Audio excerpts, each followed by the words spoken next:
Kantara chapter 1 ಸಿನಿಮಾದ premiere show ನೋಡಿದ್ಮೇಲೆ ಒಂಚೂರು ಆ್ಯಕ್ಚುಲಿ ಸಮಯ ಬೇಕಾಯಿತು.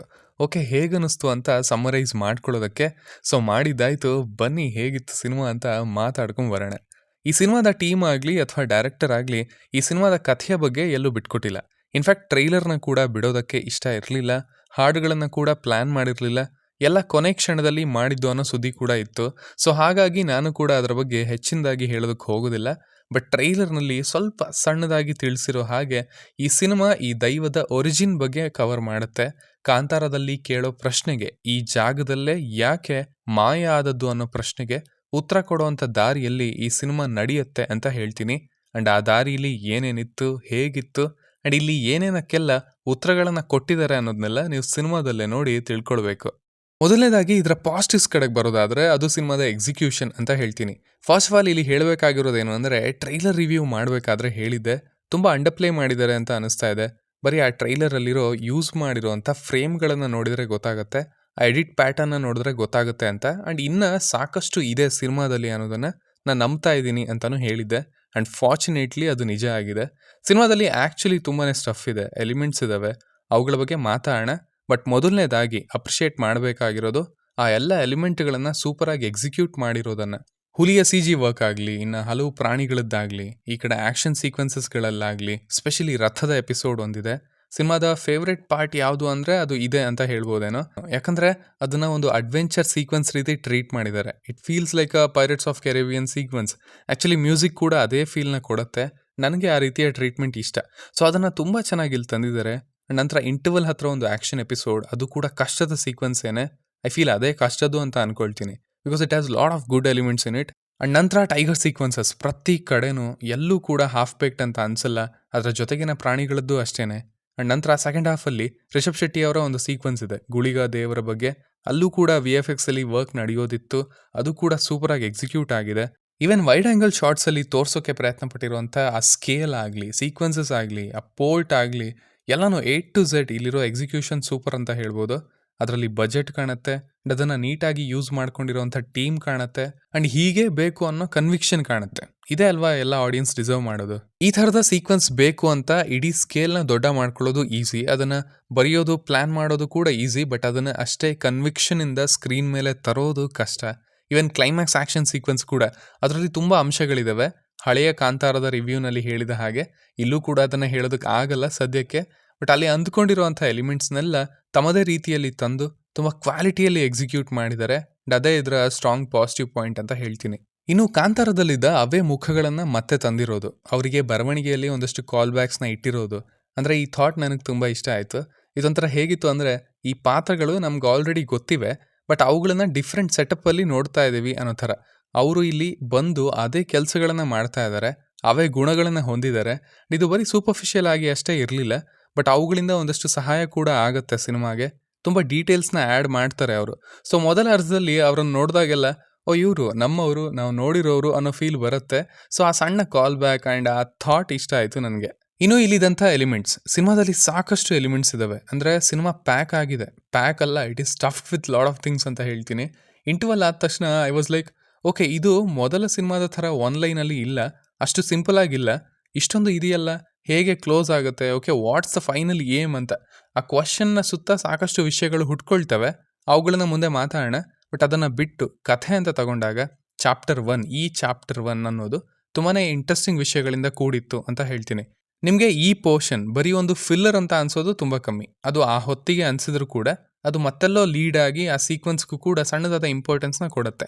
ಸೊ ಈ ವಿಷಯಗಳಲ್ಲಿ ಸಿನಿಮಾ ತುಂಬ ಸ್ಟ್ರಾಂಗ್ ಆಗಿತ್ತು. ಆ್ಯಂಡ್ ಈವನ್ ರೈಟಿಂಗ್ ಅಂತ ತಗೊಂಡ್ರು ಕೂಡ ಒಂದಷ್ಟು ಒಳ್ಳೆ ಫ್ರೇಮ್ಗಳನ್ನು ತಂದಿದ್ದಾರೆ ಇವರು. ಸ್ಪೆಷಲಿ ಸೈನಿಕ ಮತ್ತು ಈ ಕಡೆ ಇಲ್ಲಿನ ಕ್ಯಾರೆಕ್ಟರ್ ಇಬ್ಬರು ಹೊಡೆದಾಡಿದ ನಂತರ ಒಟ್ಟಿಗೆ ನೀರು ಕುಡಿತಾ ಇರ್ತಾರೆ. ಅಲ್ಲಿ ಬರುವಂಥ ಹಾಡಿನ ಸಾಲು ಅದು ಮನಸ್ಸಿಗೆ ಹೋಗಿದೆ, ಬಟ್ ಮೆದ್ಲಿಗೆ ಹೋಗಿಲ್ಲ ಸದ್ಯಕ್ಕೆ. ಆ್ಯಂಡ್ ದೆನ್ ಸಣ್ಣ ಕೌಂಟರ್ ಡೈಲಾಗ್ಗಳು, ಕ್ವಶನ್ ಮಾಡೋ ಅಂಥವು, ಅವುಗಳನ್ನು ಮತ್ತೆ ತಂದು ಕ್ಲೋಸ್ ಮಾಡೋದು. ಈ ಕಡೆ ಅಮ್ಮ ಅವರ ಒಂದು ಡೀಟೇಲಿಂಗ್, ಆ್ಯಕ್ಚುಲಿ ಆಗಲೇ ಹೇಳಿದ ಹಾಗೆ ಇಷ್ಟು ಎಲಿಮೆಂಟ್ಸ್ ಇದ್ದಾವೆ. ಆ್ಯಂಡ್ ಅವುಗಳ ಮಧ್ಯೆ ಈ ಸಣ್ಣ ಸಣ್ಣ ವಿಷಯಗಳಿಗೆ ಸ್ವಲ್ಪ ಸಮಯ ಸಿಗುತ್ತೆ. ಅಷ್ಟೇ ಟೈಮಲ್ಲಿ ಅವು ಸಖತ್ ಒಳ್ಳೆ ಭಾವನೆಯನ್ನು ಮೂಡಿಸಿದ್ವು ಇದರ ರೈಟಿಂಗ್ ಬಗ್ಗೆ. ಇನ್ನೂ ರಿಷಬ್ ಶೆಟ್ಟಿ, ಅಂದರೆ ಈ ಸಿನಿಮಾದಿಂದ ಮತ್ತೆ ಅರ್ಥ ಆಗಿದೆ ಏನಂದರೆ, ಕಾಂತಾರದಲ್ಲಿ ಏನೋ ಒಂದು ಸೀಕ್ವೆನ್ಸ್ ಇತ್ತು, ಅದನ್ನು ಇವರು ಎಷ್ಟು ಸಾರಿ ಮಾಡಿದ್ರು ಕೂಡ, ಅದನ್ನು ನಾವು ನೋಡಿದ್ರು ಕೂಡ ಬೇಜಾರಾಗಲ್ಲ ಅಂತ. ಅದು ಇಲ್ಲೂ ಅಷ್ಟೇ ಸ್ಟ್ರಾಂಗಾಗಿ ಹಿಡಿದಿಟ್ಕೊಳ್ಳುತ್ತೆ ಆ್ಯಂಡ್ ದ ಪ್ಲೇಸ್ಮೆಂಟ್ ಮಾತ್ರ ಸಖತ್ತಾಗಿತ್ತು. ಹೆಚ್ಚು ಹೇಳಲ್ಲ, ಬಟ್ ಅದಕ್ಕೂ ವಿಷಯಗಳು ಆ್ಯಡ್ ಆಗಿದ್ದಾವೆ ಈ ಸಾರಿ. ಅಂಡ್ ಓ ಗಾಡ್, ಅದರಲ್ಲಿ ಶೆಟ್ರು ತಿಂದಾಕಿದ್ದಾರೆ. ಐ ವಾಸ್ ಲೈಕ್, ಅರೆ ಇಷ್ಟೇನಾ, ಇನ್ನೊಂಚೂರು ನೋಡ್ಬೇಕು ನಾನು, ಇನ್ನೊಂದು ಸಾರಿ ಆ ಸೀಕ್ವೆನ್ಸ್ ಇಡೀ ಅನ್ನೋ ಹಾಗೆ ಸಖತ್ತಾಗಿ ತಂದಿದ್ದಾರೆ ಅದನ್ನು. ಈ ಕಡೆ ಅದು ಸರ್ಪ್ರೈಸ್ ರೀತಿಯೂ ಇತ್ತು, ಅಡಿಷ್ನಲ್ ಎಲಿಮೆಂಟ್ ರೀತಿಯೂ ಇತ್ತು, ಡೀಟೇಲ್ ರೀತಿಯೂ ಇತ್ತು. ಇನ್ನು ಆ್ಯಕ್ಷನ್ ಸೀಕ್ವೆನ್ಸಸ್ ಆಗಲಿ, ಅಲ್ಲೂ ಕೂಡ ಅವರು ಮಿಂಚಿದ್ದಾರೆ ಅಂತ ಹೇಳ್ತೀನಿ. ಇಲ್ಲಿನ ಸೀಕ್ವೆನ್ಸಸ್ ಪಟ ಪಟ ಅಂತ ಮುಗಿತವೆ, ಬಿಕಾಸ್ ಹಾಗೆ ಓಡತ್ತೆ ಸಿನಿಮಾ. ಬಟ್ ಆ್ಯಕ್ಷನ್ ಈಸಿಯಾಗಿ ಇಲ್ಲ ಇಲ್ಲಿ.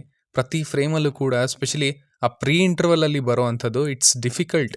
ಬಟ್ ಈ 2 ಸಿನಿಮಾಗಳಿಂದ ರಿಷಬ್ ಅವರು ಬರೀ ಡೈರೆಕ್ಟರ್ ಆಗಿ, ಆ್ಯಕ್ಟರ್ ಆಗಿ ಅಲ್ದೇ ತುಂಬ ಒಳ್ಳೆ ಆ್ಯಕ್ಷನ್ ಹೀರೋ, ಮಾಸ್ ಹೀರೋ ಆಗಿ ತಮ್ಮನ್ನು ತಾವು ಎಸ್ಟಾಬ್ಲಿಷ್ ಮಾಡಿಕೊಂಡ್ರು. ಅಂಡ್ ಅಷ್ಟೇ ಕನ್ವಿನ್ಸಿಂಗ್ ಆಗಿ ಅವರು ಕಾಣಿಸ್ತಾರೆ ಕೂಡ ಈ ರೋಲಲ್ಲಿ. ಇನ್ನು Rishab Shetty as a director ಆಗಿ ಇಷ್ಟು ದೊಡ್ಡ ಸ್ಕೇಲ್ನ, ಇಷ್ಟೊಂದು ಎಲಿಮೆಂಟ್ಸ್ ಇರುವಂಥ ಸಿನಿಮಾವನ್ನು ಆ್ಯಕ್ಟ್ ಮಾಡ್ತಾ ಎಕ್ಸಿಕ್ಯೂಟ್ ಮಾಡಿದ್ದಾರೆ. ಅದೇ ಈ ಆ್ಯಕ್ಟರ್ ರಿಷಬ್ ಶೆಟ್ಟಿ ಎಷ್ಟು ಸ್ಟ್ರಾಂಗಾಗಿ ಡಾಮಿನೇಟ್ ಮಾಡಿದ್ರು ಅಂದರೆ, ನಾವು ಗ್ಯಾಪಲ್ಲಿ ಆ ಡೈರೆಕ್ಟರ್ ರಿಷಬ್ ಶೆಟ್ಟಿ ಅವ್ರನ್ನ ಮರ್ತೇ ಬಿಡ್ತೀವಿ. ಬಟ್ ಅವರಿಗೊಂದು ದೊಡ್ಡ ಅಪ್ರಿಷಿಯೇಷನ್ ಬರಲೇಬೇಕು ಈ ಸ್ಕೇಲ್ನ ಸಿನಿಮಾವನ್ನು ಎಕ್ಸಿಕ್ಯೂಟ್ ಮಾಡಿರೋದಕ್ಕೆ. ಬಿಕಾಸ್ ಸೆಕೆಂಡ್ ಹಾಫಲ್ಲಿ ಬ್ರಹ್ಮ ಕಳಶ ಅನ್ನೋ ಒಂದು ಹಾಡು ಬರುತ್ತೆ. ಆ ಹಾಡಲ್ಲಿ ಇರುವಂಥ ಸೀಕ್ವೆನ್ಸಸ್ ಹೀಗೆ ರಪ್ ಅಂತ ಪಾಸ್ ಆಗ್ತವೆ, ಬಟ್ ಬರೀ ಆ 1 ಸೆಕೆಂಡ್ಗೆ ಎಷ್ಟು ಎಫರ್ಟ್ ಹೋಗಿರುತ್ತೆ ಅನ್ನೋದು ಅರ್ಥ ಆಗುತ್ತೆ. ಅಂದರೆ it's big, it's huge. But ಅಷ್ಟು ಸಣ್ಣ ಸಮಯ ಆ ಫ್ರೇಮ್ಗಳಿಗೆ ಸಿಕ್ಕಿರೋದು ಅಷ್ಟೇ. ಹೀಗೆ ಇಡೀ ಸಿನಿಮಾವನ್ನು ಇನ್ನೊಂದು ಸಾರಿ ನೋಡಿದರೂ ಕೂಡ, ಎಲ್ಲೆಲ್ಲಿ ಯಾವ್ಯಾವ ಸೀಕ್ವೆನ್ಸ್ಗಳಲ್ಲಿ, ಯಾವ ಫ್ರೇಮ್ಗಳಲ್ಲಿ ಎಷ್ಟು ಡೆಪ್ತ್ ಇದೆ, ಪ್ರೊಡಕ್ಷನ್ ಡಿಸೈನಲ್ಲಿ ಎಷ್ಟು ವರ್ಕ್ ಹೋಗಿದೆ, ಆ ಸೀಕ್ವೆನ್ಸ್ಗಳಿಗೆ ಎಷ್ಟು ಸಮಯ ಸಿಕ್ಕಿದೆ, ಇವೆಲ್ಲ ರಿಯಲಿ ತುಂಬ ಅಪ್ರಿಷಿಯೇಟ್ ಮಾಡಬೇಕಾಗಿರುವಂಥದ್ದು. ಆ್ಯಂಡ್ ಅಫ್ಕೋರ್ಸ್ ಅದಕ್ಕೆ ಅರವಿಂದ್ ಕಶ್ಯಪ್ ಅವರ ಕೈಚಳಕ ಕೂಡ ಕಾರಣ. I want to mention lot of frames here, but ಮಾಡಲ್ಲ. ಸ್ವಲ್ಪ ರಾತ್ರಿ ಅನ್ನೋದು, ರಾತ್ರಿಯ ಕತ್ತಲು ಅನ್ನೋದು ಆ್ಯಕ್ಷನ್ ಸೀಕ್ವೆನ್ಸ್ಗಳನ್ನು ಓವರ್ ಪವರ್ ಮಾಡಿದೆ ಅಂತ ಅನಿಸ್ತು ಅಲ್ಲಲ್ಲಿ, ಬಿಟ್ಟರೆ ಎಕ್ಸೆಪ್ಷನಲ್ ವರ್ಕ್. ಇನ್ನು ರುಕ್ಮಿಣಿ ವಸಂತ್ ಅವರು ತುಂಬ ಒಳ್ಳೆಯ ರೋಲ್, ತುಂಬ ಒಳ್ಳೆಯ ಚಾಯ್ಸ್. ಈ ಅಪ್ರೋಚಲ್ಲಿ, ಈ ಥಾಟ್ ಪ್ರೊಸೆಸ್ಸಲ್ಲಿ ಲಾಂಗ್ ವೇ ಟು ಗೋ ಅಂತ ಹೇಳ್ತೀನಿ. ಇನ್ನು ಜಯರಾಮ್ ಅವರು, ಗುಲ್ಶನ್ ಅವರು ಎಲ್ಲರೂ ತಮ್ಮ ತಮ್ಮ ಪಾತ್ರಗಳನ್ನು ಚೆನ್ನಾಗಿ ನಿಭಾಯಿಸಿದ್ದಾರೆ. ಇನ್ನು ಅಜ್ನೀಶ್ ಅವರು ಇಲ್ಲ ಅಂದರೆ ಕಾಂತಾರ ಇಲ್ಲ ಅನ್ನೋ ರೀತಿಯ ವರ್ಕಲ್ಲಿ ಅವರದ್ದು. ಇಲ್ಲೂ ಅಷ್ಟೇ, ಸುಮ್ಮನೆ ಅವರ ಮ್ಯೂಸಿಕಲ್ಲಿ ಫ್ಲೋ ಆಗ್ತಾ ಇರುತ್ತೆ ಸಿನಿಮಾ. ಬಿಕಾಸ್ ಸಾಕಷ್ಟು ಜಾನರ್ ಶಿಫ್ಟ್ ಥರ ಆದರೂ ಕೂಡ ಆ ಫ್ಲೋ ಅಂತ ಮಿಸ್ ಆಗೋದು ಕಡಿಮೆ. ಸೊ ಅದು ಮೇನ್ಲಿ ಆ ಬ್ಯಾಲೆನ್ಸ್ ಅಜ್ನೀಶ್ ಅವರಿಂದ ಬಂದಿದೆ ಅಂತ ಹೇಳ್ಬೋದು. ಆ್ಯಂಡ್ ಸಿನಿಮಾದ ಟೋಟಲ್ ಎಡಿಟ್ ಏನಿದೆ, ಆ ಎಡಿಟ್ ಲಾಕ್ ಆಗಿರೋದು, ಅದನ್ನು ಹಿಡಿದಿಟ್ಕೊಂಡಿರೋದು ಅವರೇ ಅಂತಲೂ ಹೇಳ್ಬೋದೇನೋ. ಆ್ಯಂಡ್ ಅಫ್ಕೋರ್ಸ್ ಅವರ ಸೀಕ್ವೆನ್ಸ್ಗಳಲ್ಲಿ ಅವರು ಮತ್ತೆ ಸಿನಿಮಾವನ್ನು ಇನ್ನೊಂದು ಹಂತಕ್ಕೆ ತಂದು ಕೂರಿಸಿದ್ದಾರೆ ಕೂಡ. ಇನ್ನು ಈಗ ಇದರ ನೆಗೆಟಿವ್ಸ್ ಕಡೆಗೆ ಬರೋದಾದರೆ, ಮೇನ್ಲಿ 2 ಪಾಯಿಂಟ್ಸ್ ಇಲ್ಲಿ ಇದ್ದದ್ದು ನನಗೆ. ಒಂದು, ಇದರ ಕಾಮಿಡಿ. ಮೊದಲ ಪಾರ್ಟ್ನಲ್ಲಿ ಸಿನಿಮಾವನ್ನು ಹಿಡಿದಿಟ್ಟದ್ದು ಈ ಕಾಮಿಡಿನೇ. ಅದು ಇಲ್ಲೂ ಇತ್ತು, ಚೆನ್ನಾಗೂ ಇತ್ತು, ಬಟ್ ತುಂಬ ಆಗೋಯಿತು ಅಂತ ಅನಿಸಿದುಂಟು.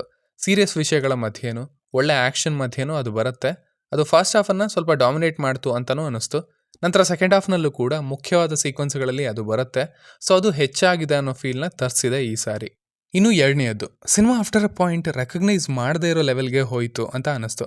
ಅಂದರೆ ನಮಗೆ ಇಲ್ಲಿನ ಎಲಿವೇಶನ್ಸ್ ಆಗಲಿ, ಎಮೋಷನ್ಸ್ ಆಗಲಿ, ಆ ಡಿವಿನಿಟಿ ಆಗಲಿ, ಭಕ್ತಿ ಭಾವ ತಲುಪೋದು ತಲುಪಿದ್ದು ಕಮ್ಮಿ, ಆ ಡೆಪ್ತ್ ಅನ್ನೋದು ಕಮ್ಮಿ ಆಗಿದೆ because of too much of elements ಅಂತ ಅನ್ನಿಸ್ತು.